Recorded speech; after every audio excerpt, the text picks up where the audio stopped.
Hello guys, तो अब हम लोग नेक्स्ट वीडियो स्टार्ट कर रहे हैं। यहाँ पे देखो हम लोग हीमोफीलिया के बारे में पढ़ने वाले हैं। तो हीमोफीलिया क्या है, कैसे होता है। तो देखो ये क्वीन विक्टोरिया के फैमिली ट्री में हम लोग को बहुत अच्छे से देखने को मिलता है ये, ठीक है ना। हीमोफीलिया एक सेक्स लिंक्ड रिसेसिव डिजीज है। अगेन हम लोग जैसे हम लोग ने अभी पहले देखा कलर ब्लाइंडनेस को, ठीक है ना। वहाँ पे हम लोग को मेल ज़्यादा दिखाई दे रहा था, फीमेल कम दिखाई दे रही थी। 0.4% ही दिखाई दे रहा था, मेल 8% दिखाई दे रहा था। रीज़न क्या था कि मेल हेमीजाइगोट होता है।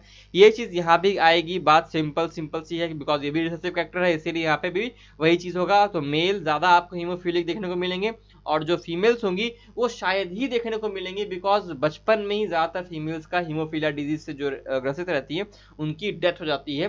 रीज़न बिकॉज हीमोफीलिया एक बहुत ज़्यादा फैटल डिजीज है, क्योंकि इसमें एक बार अगर कहीं से भी चोट लग गया, कट गया, तो अगर ब्लडिंग स्टार्ट हो गई तो ब्लडिंग रुकता नहीं है, ठीक है ना। उसको क्लॉटिंग होता ही नहीं है ब्लड का।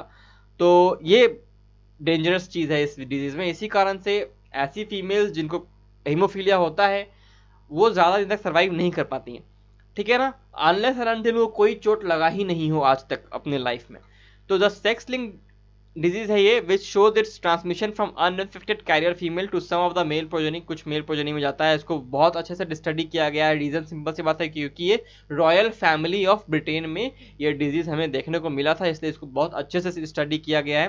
That is a part of cascade proteins. Cascade proteins में क्लॉटिंग ब्लड को अफेक्ट करता है ये, ठीक है ना। ब्लड क्लॉट होने नहीं देता है। Due to this affected individual simple cut, जो एक सिंपल सा कट जो होता है ना, वो नॉन स्टॉप ब्लीडिंग के रूप में काम आता है। ऐसे कि बहुत ज़्यादा चोट लगती है जब किसी का एक्सीडेंट होता है तो ब्लड लॉस बहुत ज़्यादा होता है, उसमें हमें खून चढ़ाना पड़ता है। लेकिन इसमें छोटा सा कट भी, कोई ब्लड रुकेगा नहीं, वहां से ब्लड लगातार निकलता जाएगा, ब्लड क्लॉट होने ही नहीं वाला, ठीक है ना। तो बहुत सीरियस कंडीशन हो जाता है। The heterozygous female carrier of for haemophilia में ट्रांसमिट दिस डिसीज। देखो हेट्रोजाइगस फीमेल जो होगी ना, एक्स एक्स एक्स एच जो होगा, इसको कोई हीमोफीलिया डिजीज नहीं होगा, बस कैरियर होगी, बिकॉज इसके एक्स क्रोमोसोम के पास इसका एक डोमिनेंट जीन होगा जो इसको सप्रेस कर देगा, ठीक है। वही लिखा हुआ है कि the possibility of a female becoming haemophilic is extremely rare, because mother of such female has to be at least carrier and father should be haemophilic unviable in the later stage of life. कहने का मतलब, अगर किसी female को haemophilic होना है तो उसके लिए तो एक मदर को क्या बोलते हैं, कैरियर होना पड़ेगा, दूसरा फादर को हीमोफिलिक होना पड़ेगा, यानी कि फादर को डिजीज होना चाहिए तब जाके ऐसा होगा। तो किसी भी मेल को भी ऐसा डिजीज अगर होता है तो उसका भी जिंदा रहना बहुत मुश्किल है। सिंपल सी बात है, क्योंकि जो मैंने फीमेल के लिए बताया, एक कट भी होगा तो दिक्कत हो जाएगा। तो मेल और फीमेल के लिए दोनों के लिए है ना बात, सेम चीज है। तो unviable in the later stage of life कहने का मतलब है कि शायद जिंदा ही नहीं बचते। ज्यादातर मेल्स जो होते हैं जो हीमोफिलिक होते हैं वो जिंदा ही नहीं बचते हैं लेटर स्टेज ऑफ लाइफ में। The family pedigree of queen Victoria बहुत सारी हीमोफिलिक डिसेंडेंट्स को शो करता है। इसके बारे में आप लोग गूगल पर सर्च करके देख सकते हैं। Erythroblastosis fetalis which factor mother pass from the placenta to the uterus. देखो कौन सा फैक्टर मदर जो होती है पास करती है through placenta to the foetus, जो कि उसको एथ्रोब्लास्टोसिस फेटालिस कर देता है। तो ये आंसर होगा RH एंटीबॉडीज। आंसर होगा क्या, RH एंटीबॉडीज पास होता है, इसी कारण से होता है। Which one of the following heredity character of blood. Blood का कौन सा हेरिडिटी कैरेक्टर है, ब्लड ग्रुप, न्यूक्लियस, हीम, ये सब चीज तो हर सेल के पार्ट, हर सेल के पार्ट है। न्यूक्लियस रहेगा इंडिविजुअल आरबीसी में 60 दिन तक, फिर अगला 60 जो मैच्योर होगा उसमें न्यूक्लियस नहीं रहेगा, हीम मॉलिक्यूल्स रहेंगे। तो ये सब चीज तो ज्यादातर सेल्स में जेनेटिकली रूप में हेरिडिटरी कैरेक्टर के रूप में इसको उतना नहीं देखो कि देखो हालांकि हर चीज तो जीन्स में ही लिखा हुआ है कि उसको आरबीसी बनना है या फिर डब्ल्यूबीसी बनना है या फिर कोई एपिथेलियल सेल बनना है, हर चीज जीन्स में लिखा हुआ है, तभी तो हमारा स्टेम सेल हर तरह का सेल बन पाता है, वो सब सही है। लेकिन हेरिडिटरी कैरेक्टर ऑफ ब्लड क्या है, वो है ब्लड ग्रुप। इसको ध्यान रखना, इसी को हम लोग आंसर लगाएंगे, मोस्ट अप्रोप्रिएट है अभी के लिए कम से कम, ठीक है। You are required to draw blood from patient and to give. देखो आपको इसमें क्वेश्चन में, देखो आप लोग पढ़ लो क्वेश्चन में, ज्यादा लंबा हो जाएगा क्वेश्चन पढ़ने में, बता देता हूँ क्या बोल रहा है। क्वेश्चन ये बोल रहा है कि आप लोग को एक पेशेंट से ब्लड को लेना है और उस ब्लड में बाद में जाकर के आपको उसके आरबीसी, डब्ल्यूबीसी, प्लेटलेट्स का काउंट चेक करना है, प्लाज्मा को चेक करना है। तो आपको 4 टेस्ट ट्यूब दिए गए हैं और इन 4 टेस्ट ट्यूब में कुछ कुछ फॉर्मूलाज, कुछ कुछ केमिकल्स हम लोगों ने डाल दिए हैं। आप इन चारों में से किन किन टेस्ट ट्यूब का इस्तेमाल कीजिएगा और किसका नहीं कीजिएगा। जिसका नहीं कीजिएगा उसके बारे में यहाँ पे बताना है। तो आपको 4 टेस्ट ट्यूब आपको यहाँ पे दिख रहे हैं ऑप्शन में, तो किसका नहीं करना है इस ब्लड को यहाँ पे रखने के लिए। अब देखो ब्लड को हम लोग रखेंगे ताकि वो कुछ दिन तक वो कोआगुलेट ना हो, वो बिल्कुल बिल्कुल एकदम ब्लड जिस ढंग से आता है फ्लूइड उसी फॉर्म में रहे, वो कोआगुलेशन ना हो जाए, उसका क्लॉटिंग ना हो जाए, वो जम ना जाए, थक्का ना हो जाए उसमें। तो हम लोग उसमें कुछ ऐसे केमिकल्स डालते हैं टेस्ट ट्यूब में ताकि वो एयर के कांटेक्ट में आने के बाद कोआगुलेशन शुरू ना कर दे। तो तो वैसे केमिकल्स कौन से हैं? हेपेरिन है, सोडियम ऑक्जेलेट है, ऑक्जेलेट आयन होते हैं जो है ना, सिट्रेट आयन जो होते हैं, ये सारे के सारे जो होते हैं, और sodium citrate, sodium oxalate, potassium, और फिर यूज कर सकते हैं पोटेशियम ऑक्जेलेट, पोटेशियम सिट्रेट, ये सारे के सारे क्या करते हैं? ब्लड को कोगुलेट करने से रोकते हैं। चिल्ड टेस्ट ट्यूब भी ब्लड को कोगुलेट करने के लिए सम वॉट रोकेगा। इसीलिए जितने भी पैथोलॉजी लैब्स होते हैं उसमें जो भी ब्लड कलेक्ट किया जाता है उसको फ्रीज में रखा जाता है, ठीक है ना। फ्रीज बहुत ज़्यादा ज़रूरी होता है फ्रीजर, बिकॉज वो टेम्परेचर कम रहता है। तो कोगुलेशन के लिए एंजाइम को काम करने के लिए ना एक स्पेसिफिक टाइप ऑफ टेम्परेचर चाहिए होता है। हम लोग पता है टेम्परेचर को स्पेसिफिक टाइप होना चाहिए तभी वो कोई एंजाइम काम करता है, इसीलिए चिल टेस्ट ट्यूब रहना भी बहुत ज़्यादा इंपॉर्टेंट है।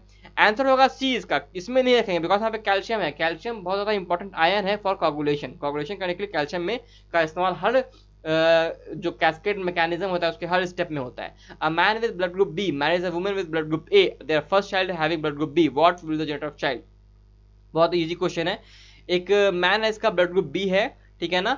एक वुमेन से मैरी करता है, इसका ब्लड ग्रुप ए है, इसका मतलब ब्लड ग्रुप ए ओ होगा, तभी तो इसके बच्चे में कभी भी ए नहीं आया, तभी तो यहाँ पे एक ओ है, तभी तो बच्चे में इसका मतलब एक ओ तो आएगा ही आएगा, ठीक है। और अगर मैन अगर बीबी है या फिर बी ओ है तो बच्चे का चाइल्ड अगर ओ यहाँ आता ना तो बच्चे का चाइल्ड ओ होता। लेकिन यहाँ पे देखो ये तीनों में अगर बी आ रहा है इसका मतलब बच्चे का चाइल्ड क्या हो जाएगा? बी ओ हो जाएगा, इसका जेनेटिक फॉर्मेशन, और इसका जो फिनोटाइप होगा वो होगा बी। तो बी आई सी, ये देखो ये ओ है, ये ओ लिखा हुआ है, ठीक है ना, आई बी आई ओ होगा।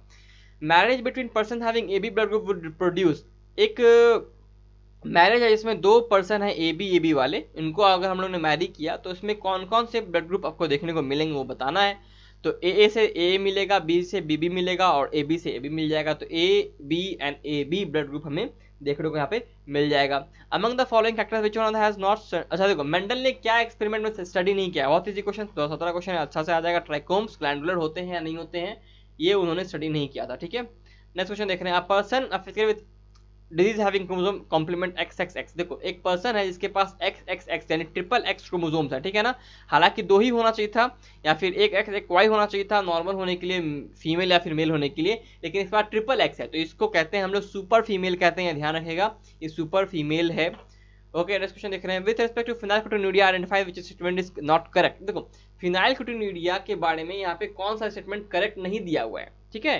It is the case of aneuploidy, it is an example of pleiotropy caused due to autosomal recessive trait, it is an error in metabolism, बिल्कुल सही, it is an error in metabolism, ये बिल्कुल सही बात है। autosomal recessive trait होता है, बिल्कुल सही बात है। फिनाइल एलानिन हाइड्रोक्सिलेज एंजाइम यहाँ पे गायब रहता है, मेटाबॉलिज्म का है। प्लियोट्रॉपी का केस है, बिल्कुल सही, मेंटल रिटार्डनेस, स्किन पिगमेंटेशन और हेयर लॉस देखने को मिलता है। हम लोगों ने फिनाइलकेटोन्यूरिया एनसीईआरटी से पढ़ा है 3 से 4 वीडियो पहले, ठीक है ना।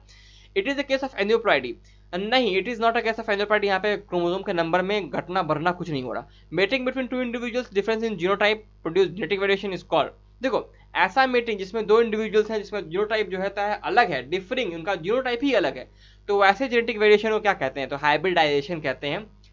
Next question, sickle cell anaemia is most resistance to which disease, sickle cell anaemia के कारण कौन सा डिजीज नहीं होता? देखो ये ध्यान रखो, साउथ अफ्रीकन कंट्रीज में, साउथ अफ्रीकन कंट्रीज में, यहाँ पे इंडिया है, ये साउथ अफ्रीका है, यहाँ पे कुछ खाड़ी के देश है ना, फिर ये है इंडिया हमारा, ये श्रीलंका है यहाँ पे, ठीक है, यहाँ पे ऑस्ट्रेलिया, तो ये जो साउथ अफ्रीकन कंट्रीज है ना यहाँ पे पूरे, इन साउथ अफ्रीकन कंट्रीज में ना सिकल सेल एनीमिया बहुत ज़्यादा फ्रिक्वेंटली देखने को मिलता है, और उस कारण से पता है ये लोग एक डिजीज के लिए रेजिस्टेंट होते हैं, मलेरिया के लिए। मलेरिया इनको नहीं होता, जिनको भी सिकल सेल एनीमिया होता है उनको मलेरिया नहीं होता, ये ध्यान रखिएगा, ठीक है।